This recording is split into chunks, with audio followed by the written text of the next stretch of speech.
Hello, good morning everybody. It's Greg here from Ragosa. Welcome to the channel. If this is your first time, we're glad to have you. If you're returning, welcome back.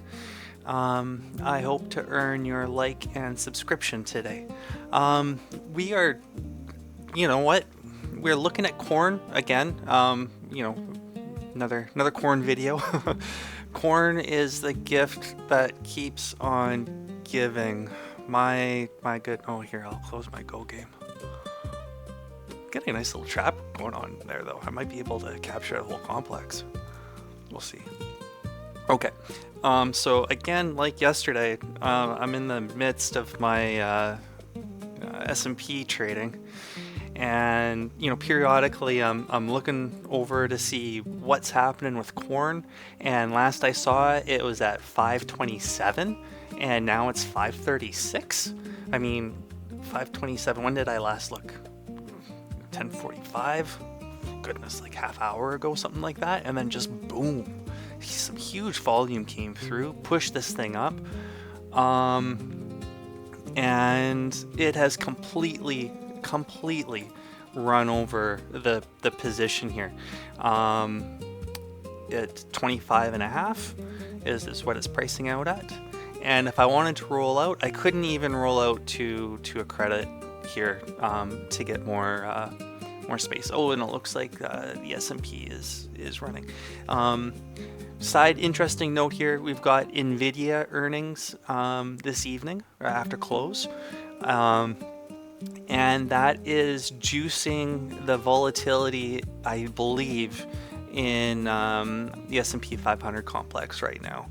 So it's been very annoying. Volatility is up almost a whole percent from when I entered the position, and so I've had to rely on some delta here just to try to break even. And I don't think I want to be holding this position over the Nvidia earnings. So let's hope I can get out of this. That's actually my critical thing that I'm keeping an eye on more than corn right now. But yeah. Okay. Now, I was having some issues when I was routing the combos, trying to leg out of them. So let's just double check to make sure the things seem quiet on that. Quiet enough. Okay, 490, is that 490? 530, that's 530. Okay, we're gonna route this, and we're just gonna try to get out of it in one shot. See if we can get that done. If I can get out, maybe 27, 5/8, something like that. That would, oh wow, 29. Oh, this thing has moved. Okay. Well, anyhow. We'll submit the order here, and we'll keep an eye on it. We'll work it a little bit. Let's 540, 590. Yeah, selling 590. Buying 530, 490. Buying 530. Yeah. Okay. Checking back on the ES. MES, sorry. All right, let's work this one a little bit.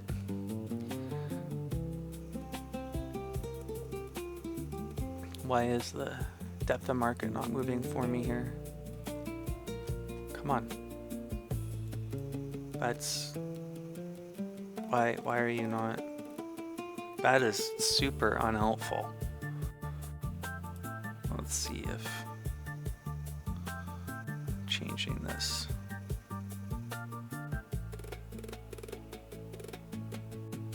No, you're stuck at the bottom. Why are you stuck at the bottom?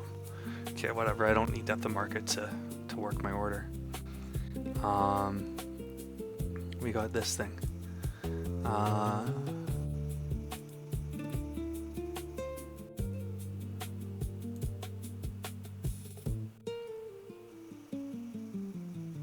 Okay. I said 5/8. 5/8 would be nice. Oh, it moved down. You know what? Looking at the total bid ask. Yeah, it ain't bad. Here, let's go. 27.75. Let's let that sit for a moment. Check back on MES.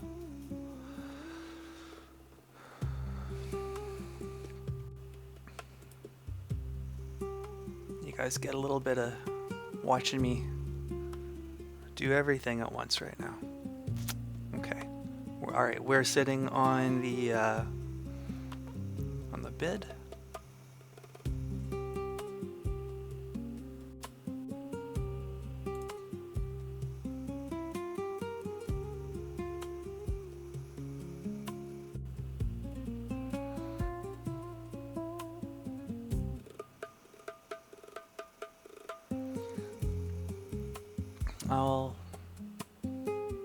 We're 3/4. We'll take a 5/8.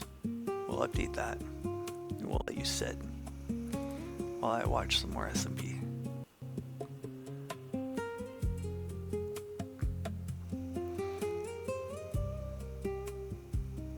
It's not going to where I want it to be, that's for sure. And the IV is not getting pulled out of it.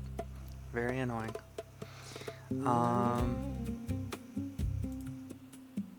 We'll go. Well, I mean, everything's pretty much the same going it, but we might have to take it. 1/2. Let's fire up 1/2. Order filled. And we are filled, as pretty much expected it would be. Did that actually close us out? It did close us out. Awesome. Okay, now I can go back to tracking that. What I am going to do going forward here, let's just update the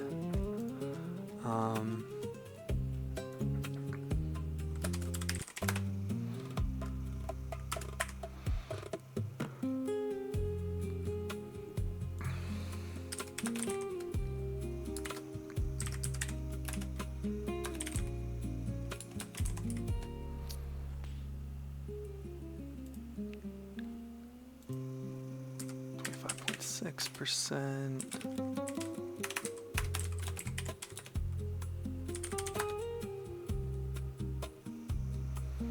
What was that, 536? Yeah, we'll call it 536. Well, let's call it 2.5. Was it? Was it 1/4? 536 1/4? I actually don't know. We can look back at the. Let's look back at this thing. We got our trade through 31.16.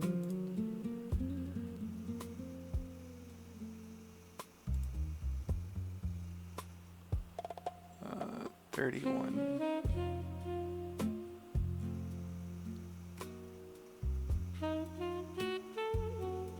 Oh, we're calling that 536. That's what we'll do. 536 seems good enough. Cool. I will update that later on my sheet as I have time. But while I'm keeping an eye on the S&P here,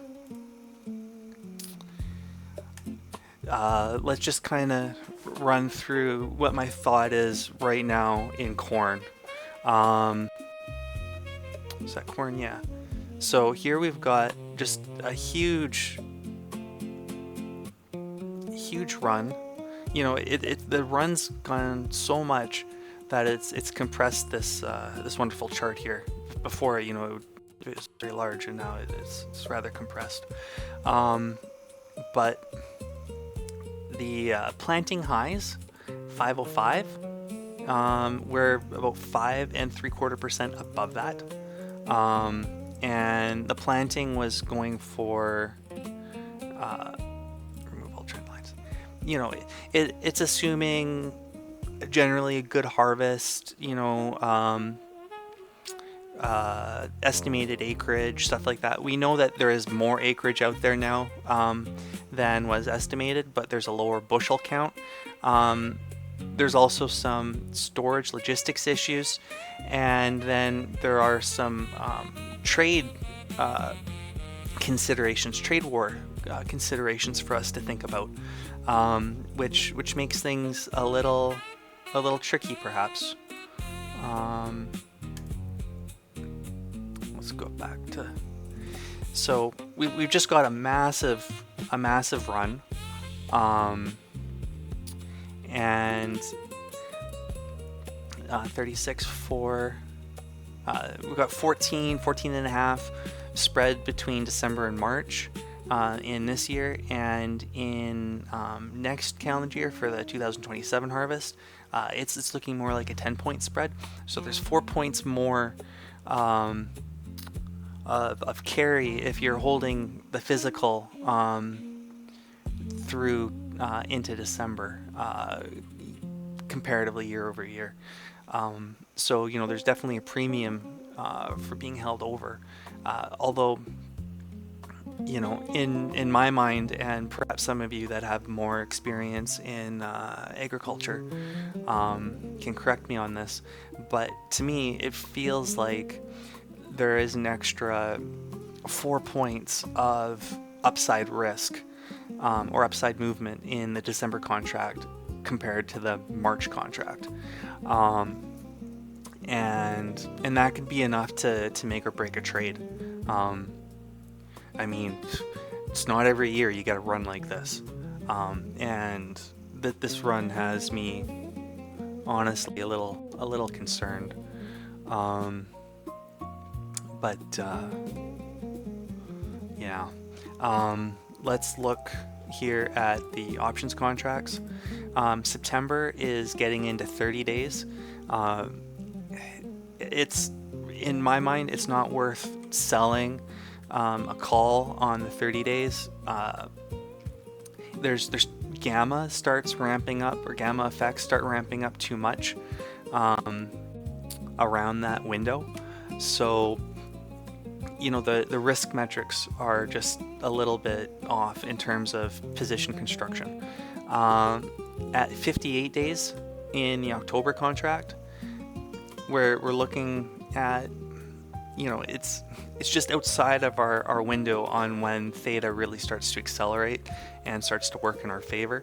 So I'm a little bit hesitant to be using that. Oh, MES is coming down a little bit. Almost. Can I get out of it? This, you know what? We're gonna. Let's. Why are you showing no bid? Oh, because you pulled the bids. Here, you guys can watch me work MES right now. 77.15. This thing is just. Why are you falling? There's a big move down. Bigly move. Let's not pick. You know what? I've got the 14 and a half. Predatory. I like being predatory. Otherwise, it's 18. It's totally hitting. Let's move 18.5.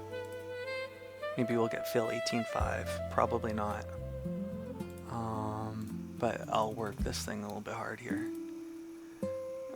You guys are getting extra dosage here of content. Let's see, getting picked up? Probably won't get picked up. 18.9. Let's see, can we get straight 19?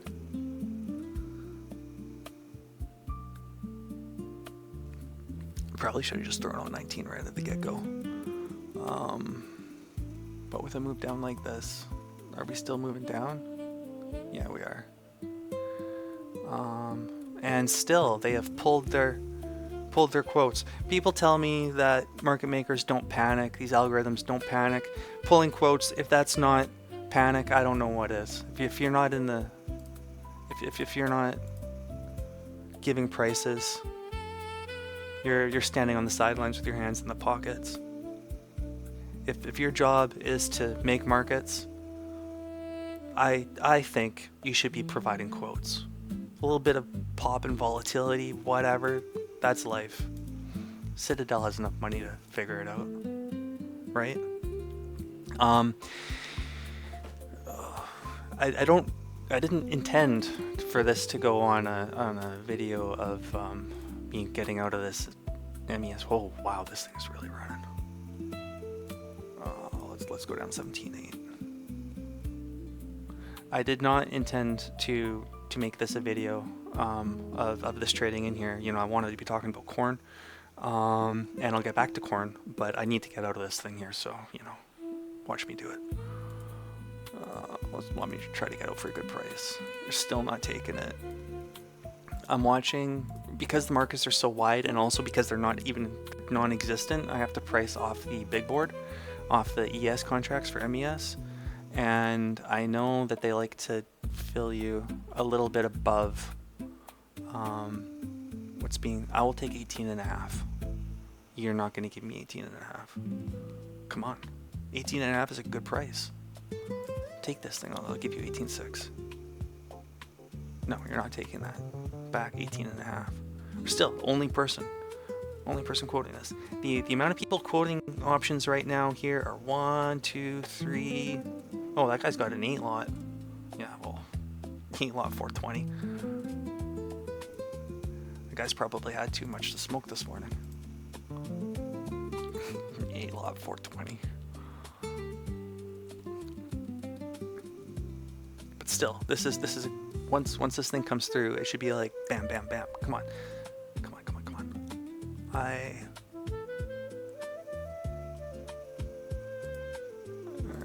let's try to get out of this a little bit more aggressively. 7. I will take 19 for you. I don't want to though.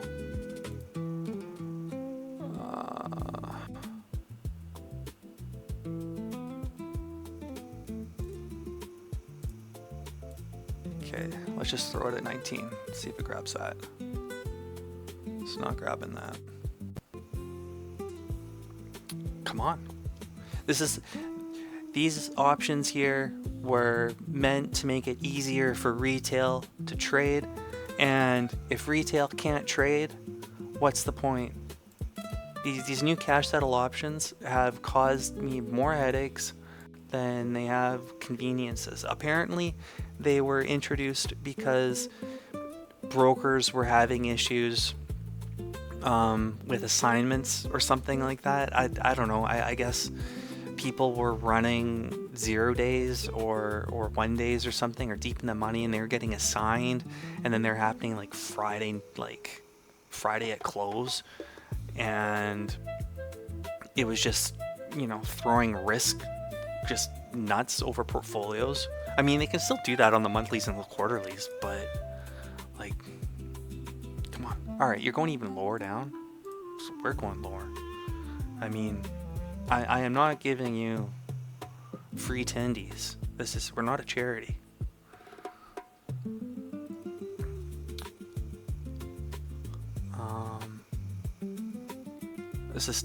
And quotes have still not come back.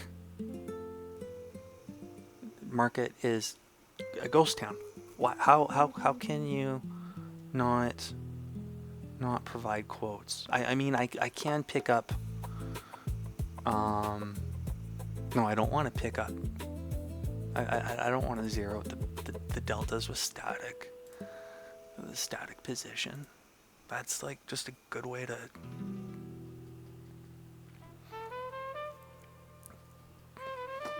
go terrible on risk.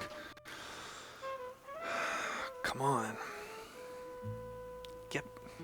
Start quoting some stuff. What is the point of having all the cash, the Citadel and Jane Street, Hudson River, Jump?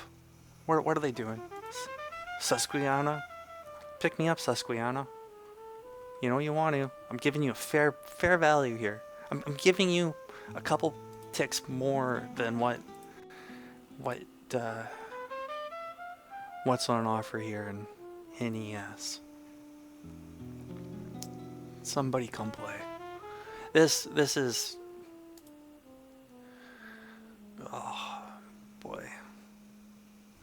But you know what? Right now, we're the only person in the world quoting this contract. Feels good. Feels really good.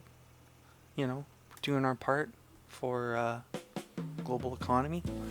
But I mean, I want to be out of this trade. This is pricing I want to be out at, and they are. Oh, now finally we're getting some right at the tail. Wow. Okay, now you come through. Now it's like, oh yeah, we want some. Took you guys long enough. Goodness. Okay, let's work this. We'll still take 18 for sure.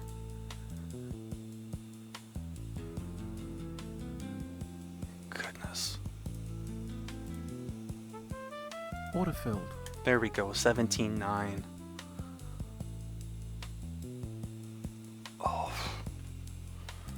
boy, that's a headache.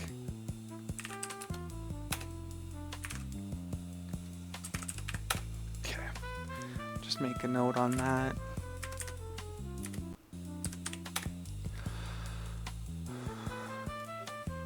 Look at how close, look at how tight. I've not seen markets this tight. At 9:46 in the morning on this stuff. It's like they woke up and they're like, oh hey, we need to actually quote something decent, have a decent bid-ask spread. Oh. But you all saw that. We totally could have gotten filled at 17.5 or something like that, or 18. We tried to get filled at 18. Didn't work. Thankfully, this thing just didn't snap back at us while we were trying to get out. And that's the fun bit of trading here. You know, there can be no market for your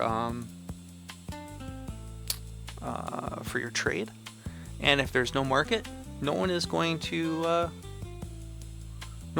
trade with you. So that's life. Okay. All right. Back to corn.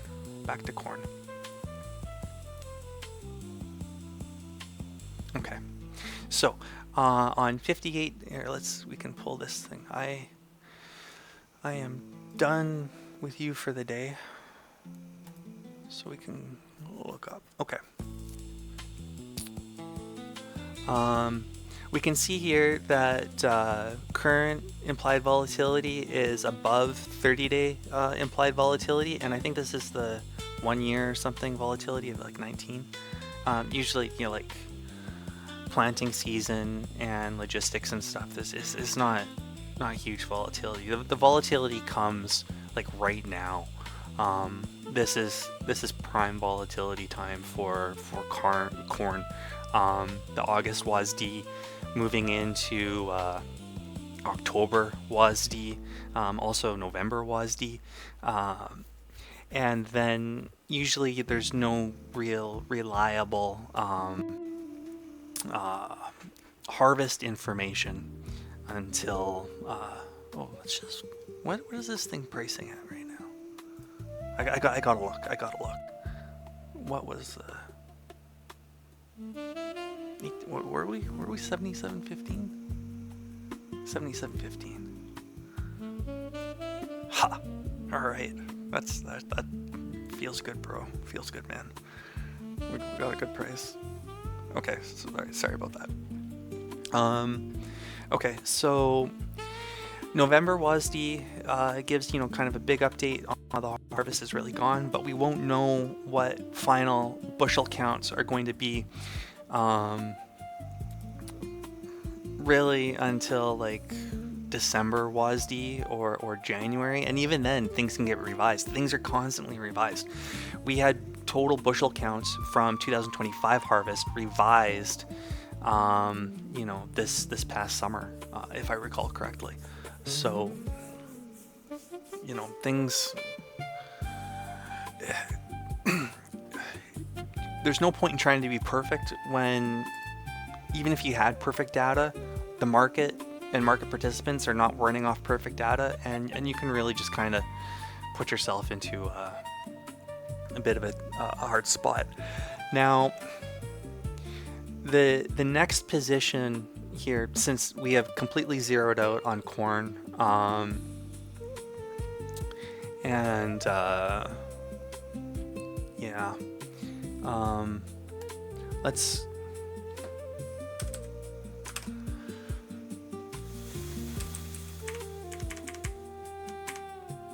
roughly, what was this thing here? 27 and a half.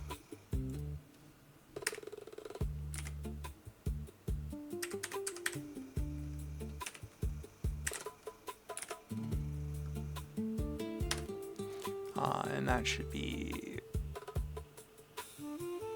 604.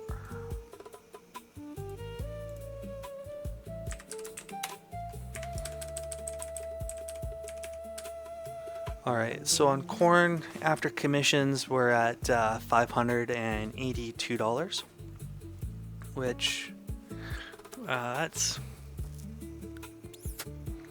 not bad. 27. Was it 27 and a half? I mean, I should remember. I just put it in. Yeah, there we go. Total points. We collected 12 and a quarter points. Here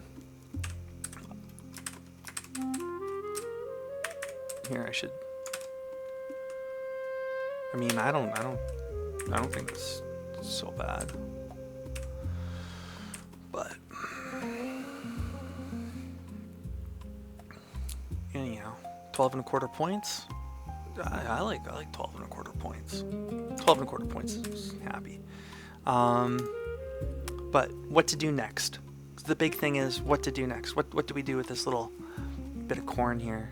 Let's pull up the corn there, so we're not just constantly looking at. So I mean, it just ripped. Probably could have had a little bit of a better pricing if we would have just gone a little later. Whatever. Okay, so 36. That's 4. We're at 14. It's starting to compress a bit.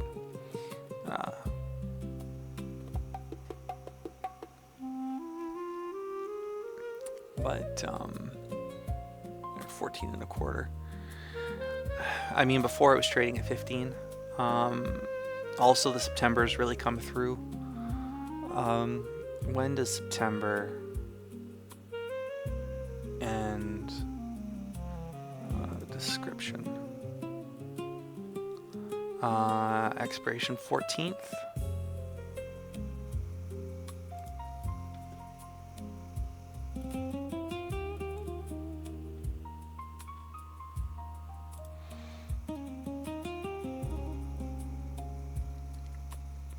Doesn't help us so much.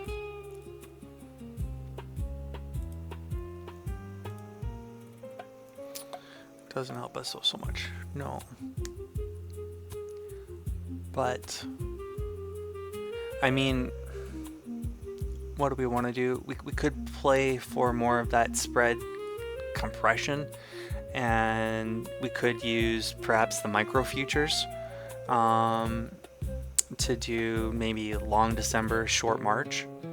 But then that creates a whole lot of, more stuff in the trade, and we're not trading volatility at that point. We're trading term structure, the futures term structure, which is totally different. I mean, with trading the volatility, we're doing volatility harvesting in a macro context. Trading the term structure there is 100% macro, especially on the futures. Like there's no volatility. I mean, there is volatility, but when you're holding the underlying future, volatility is just price action that happens to you. You're passively taking it. You're not harvesting it. You're not managing it. You're not doing anything with it. It's just happening to you, and you're watching it happen. So I don't like that. Now the next decision would be let's give it a week, let's say. sit in our hands, wait for October to come through, which is really what I'd want to do anyways. Excuse me. Get that closer to the 40-day range, get it outside of 50. I mean, we're kind of where we want to go.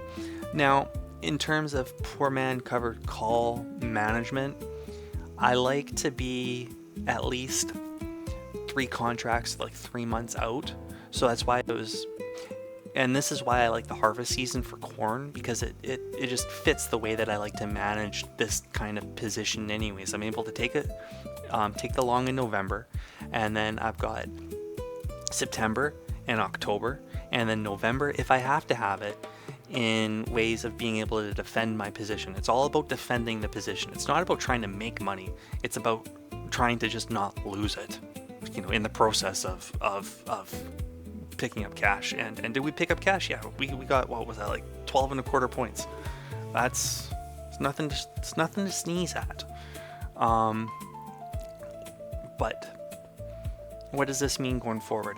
Going forward, that means that it's a very compressed, from October to November, we have no real defensive roll mechanics. The only roll we can get is going to put us into a vertical spread, and that I don't like so much. So that's forcing us now to either we call the corn trade done for right now, and this was our 2026 harvest, or do we go out and we take a little bit of a macro play and open ourselves up to gap risk, and kind of play the term structure, go long March, short December. Essentially, we're going to sell a call in October, and we're going to buy our long call in March. This was the structure I was talking about a little while ago, that I thought could make us some sense. But this is what we're kind of looking at here. We would take something like this here, a 535 for March, 535 in the February contract cycle, and then we would sell something against that. IV is 23.6 and in the February, and 26.2, so it's a nice IV spread for sure. It looks like the cost on that thing is 23.1. We're buying it out, and we'd probably sell this one against it, which we could get 27.6 for. Is that the one? Yeah, 570. Yeah.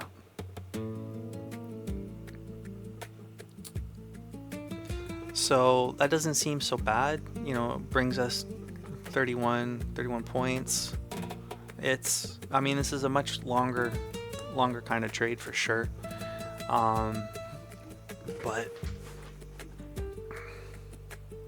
kind of is what we're working with right now. Let's look at what potential rolls could be. 570 is 15. 585.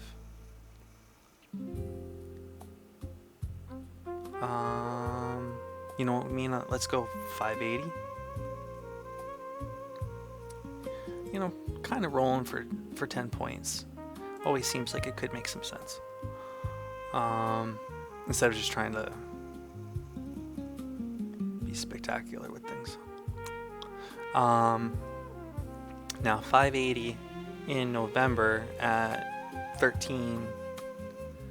Alright, kind of pushes us out to, it's all 30 delta. Interesting.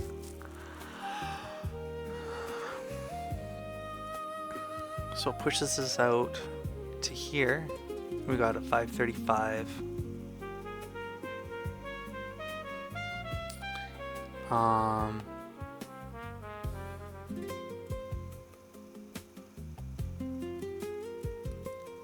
and we're at 550, so that's at 50 points from spot, which would push that out too.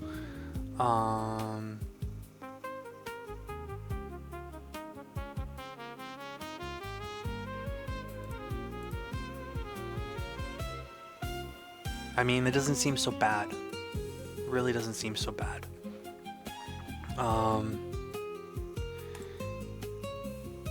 Let's...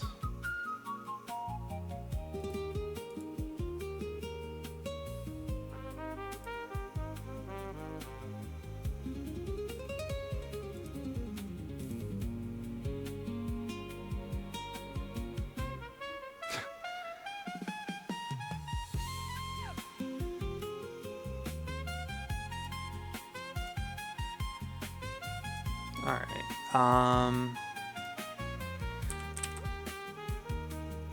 I am just doing a quick Google search here for the limit up in eggs right now. Limit move.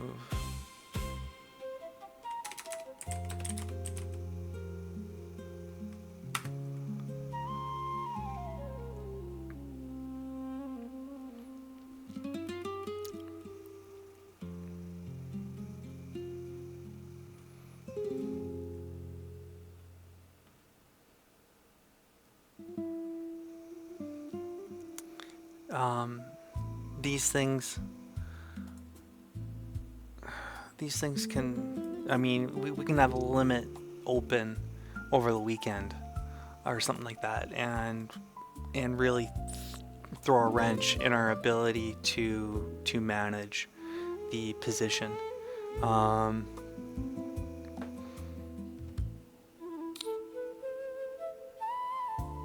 Here, let's make sure, is this the for trade date today? Here, why are you, come on, there we go. Where is our corn? Corn, 30 cents. Wait, why is calendars, oh right, 30 cents. All right, so we got a 30-cent limit up.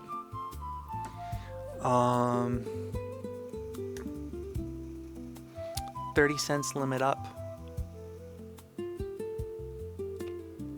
I mean, that's putting that in something that's acceptable for today.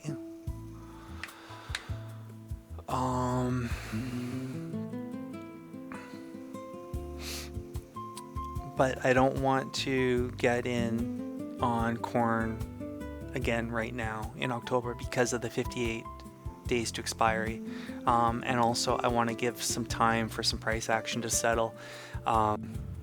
There's also Jackson Hole.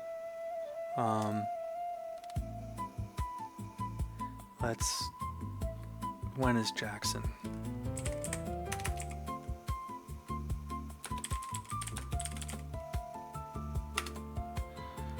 Fed Jackson Hole. Come on, when?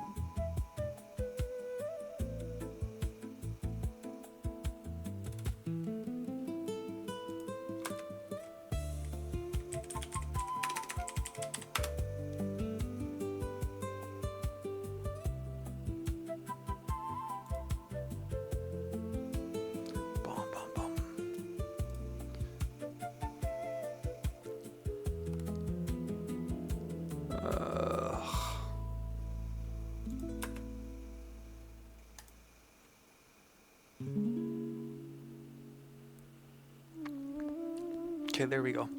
All right, so Friday. So that'll knock us down. 8, 7, 6, 5, 4, 3. So that'll put us, 53. We'll see. Okay. Corn does have some interest rate sensitivity, inflation sensitivity, stuff like this. There's definitely some interest rate sensitivity given that these are large contracts, large notionals, a lot of volume. A lot of debt is being used in the whole supply chain, stuff like that. So, it is rate sensitive, and it is a commodity trading funds use corn and the other agricultures and also other commodities as inflation hedges and trades. So there is going to be some impact coming in on that. And if we wait, the Fed meeting is going to come right at the end of corn on Friday. And Friday is going to be a little bit crazy because people are going to be positioning for the weekend and stuff like that. We've already seen that a few times. So we're really looking at like a Monday morning. That'll be at 53 days to expiry on corn. Maybe we push it out to a Wednesday or something like that to get back in. We'll see. But for right now, I think keeping off is the move. And then right now it's looking like we get 33.5 points from spot to our short spread, or spot to our short strike, and that feels fairly comfy. Although that's not a lot of points to work with if something moves. So I'll have to hum and haw and think if I actually want to pull the trigger on something like that or not. 37. Let's be masochistic here. What was our position before? Let's sell you.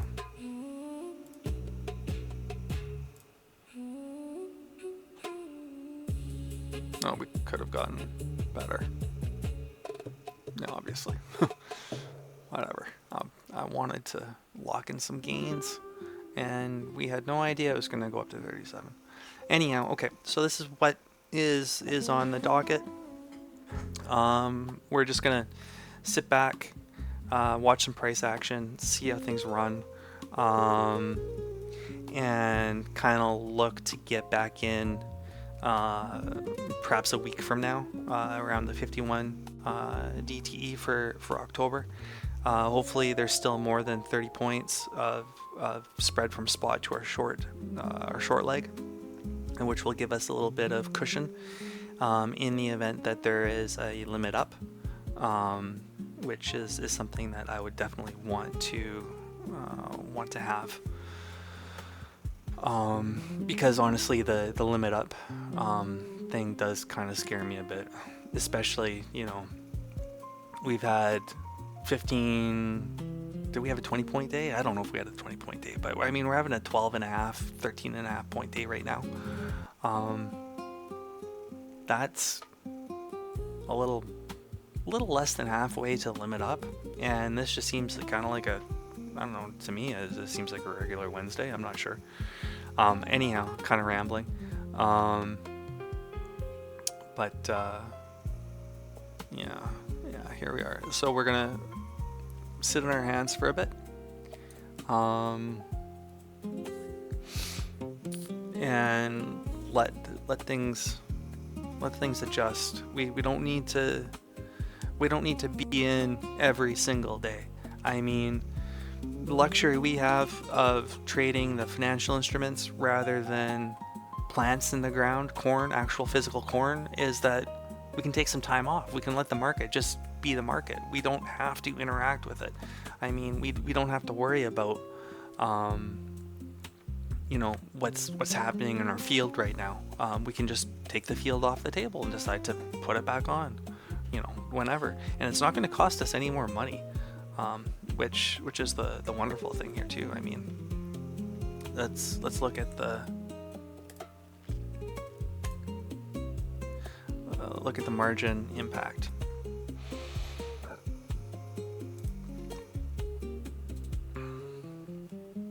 we come out and the margin impact is just about 1,300 Canadian.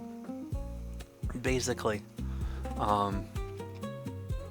basically the margin impact on entry initially. Like, this is the wonderful thing about span margin. It pretty much is what it is, regardless of price. It's you don't care so much about what the price is currently. I mean, it's important, but it's not the be all end all. It's not like Reg T, where your capital commitment, your margin commitment is directly tied to spot pricing, and as an instrument becomes greater in value, you now have to post more margin to access it or hold on to it or something like that. And in span margin, that's not the case. So we can be a bit lucky on that. So yeah, we're going to hold off on corn. We'll see how things look, how things go. But I mean, ultimately though, this was a crazy run. I didn't do any kind of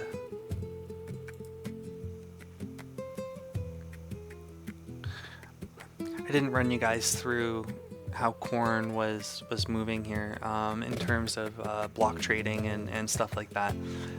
We'll do that right now.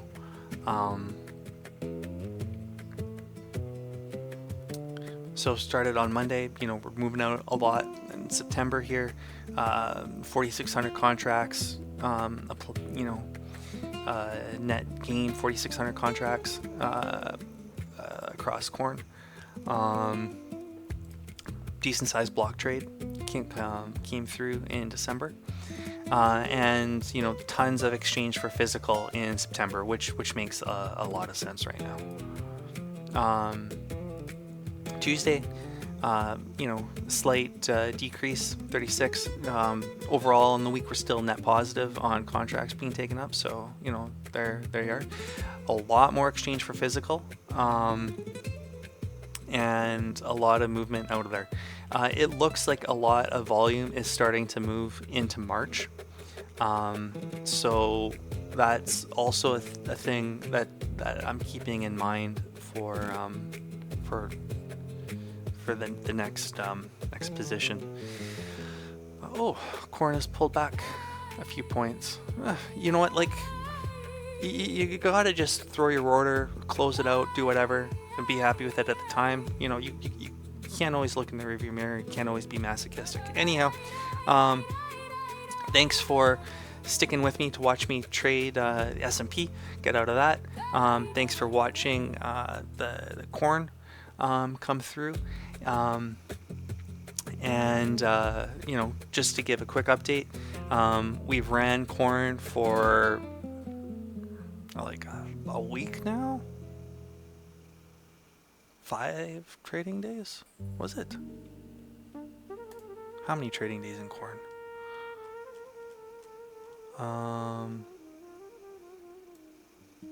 5, 8 trading days. 8 trading days in corn. We came out with 12 and a quarter points. The initial position that we opened up was 19, and 19 and 1/8, and that was a 30-point spread. So we were kind of 10 and 7/8 of total at expiry potential profit, and through our trade or position management and trade management and all of that stuff, we wound up after 8 days at 12 and a quarter. So we outperformed what the initial position could have realistically given us. Although if we managed the initial position, we would have come, probably somewhere close to 12, maybe 11 3/4, something like that, or 12. We already surpassed the initial position on the roll there that we did yesterday. But anyhow, I'm very happy with how corn has gone. And yeah, thank you for coming along thus far. I hope that the corn has been interesting, and that some of you have learned some things about it. All right. Well, thank you very much, and have yourselves a great day. Bye-bye.